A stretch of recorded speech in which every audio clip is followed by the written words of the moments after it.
I remember vividly. I had a really strong feeling, and it was because he had a lot of strong masculine energy, but because he'd been looking after these two little lovely children for over a year, it was a lovely strong feminine energy as well. So I thought, this one's really nice. So that was how it happened. I think it took him 6 weeks to decide to commit, and then which was not very long either, really.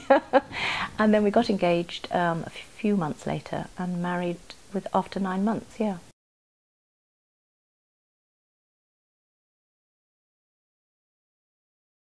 Well, I vividly remember Friday, December the 17th, and I spoke to my husband Peter at 6, and he was just doing some work for his MBA, a final project, and we said he'd be home at 8 for a meal.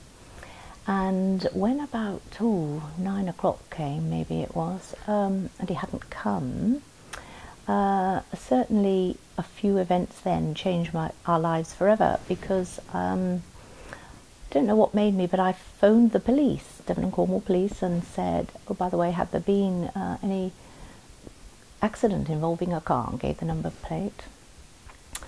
And they surprised me by saying, yes, sir, actually there has. So, of course, it was I thought, oh my goodness.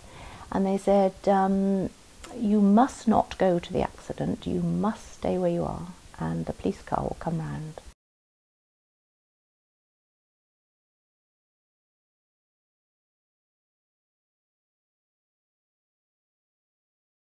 And on this particular day, I remember it was February the 19th, while I was actually there, he opened his eyes for the first time after 6 weeks, and he immediately said, I love you. I know, it was really... so there was this euphoria that lasted a while, a few hours, and then I realised, of course, that, and the medics realised, that he didn't remember anything else. But apparently, if you have really strong memories, they're more strong in your brain. So even if it's damaged, the ones that are either very old memories, long-term memories, or ones that are very powerful are quite often things that people would remember. But I quickly realised that he was in what we called a vegetative state, stayed there for several months, 6 months, where he didn't know where he was or anything really. He didn't know about eating or walking or talking, or I remember one day he added his apple crumble on top of the chili. You know, it just had to relearn everything. So really the initial euphoria that he'd opened his eyes was very quickly followed by another huge emotion that, my goodness, he's a totally different person.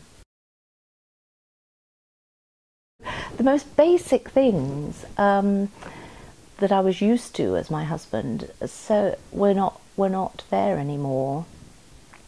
And of course the hardest bit for a wife is that he wasn't able to smile and remember, not to be able to remember our little girl's birth or who she was. One day, you know, we came in July, I remember, and he said, oh, who's that noisy child? So it was very sad for something as special as having a baby together that he couldn't remember.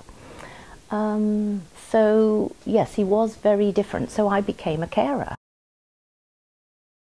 Well, I think probably the turning point was after about 3 years, when Peter was becoming quite independent and able to walk and talk better and eat better, and he was able to go out with the family again. So as he was getting more independent, things were getting better, apart from this little emotional problem about, or big and huge emotional problem of not feeling truly happily connected to my husband as I had done. And I remember when I was 50, most people say life begins at 30 or 40, but for me it began again. Well, it did, but it began again at 50 because someone asked me a good question.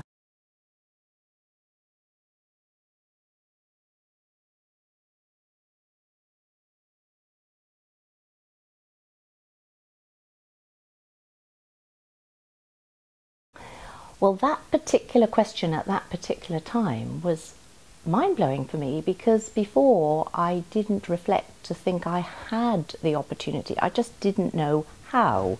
Whereas this gave me a hope that there were some tools out there that people could work, or I could learn about, read about, that would actually help me.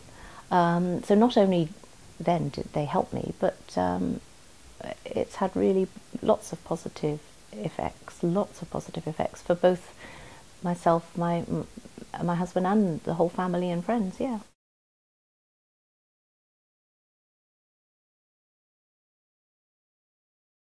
So in other words, I thought my beliefs were part of me, part of Anne, and so the power and excitement to know that I had a belief, that I obviously had a belief, like a lot of my girlfriends had at the time, well, all through our lives, that yes, I was happy, but I'd be truly happy with a great relationship. And of course, once once Peter had changed so much and wasn't able to do many things at that stage at all, our relationship had changed. So therefore, the outcome of that was, if, as my belief was, to be truly happy, I'd have to have a great relationship. If the relationship was going through a difficult stage, then I wasn't going to be truly happy. So I found it so distressing to think I wasn't going to be truly happy because the relationship wasn't like it was. And of course, I was then, it was like a light bulb moment, an aha moment, where I realised that I could get rid of that old belief and scramble it out of my life and replace it with an empowering belief, because I could decide what I was going to think. So then I replaced it with a belief that I could be happy whatever's happening around me.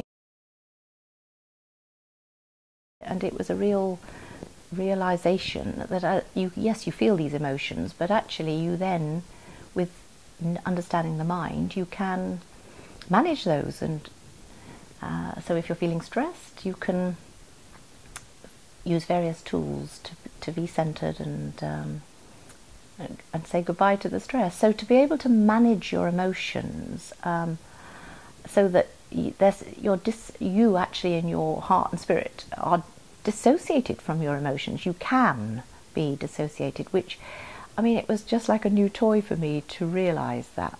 And so powerful, and it's helped me and my husband a lot in our lives. Yeah,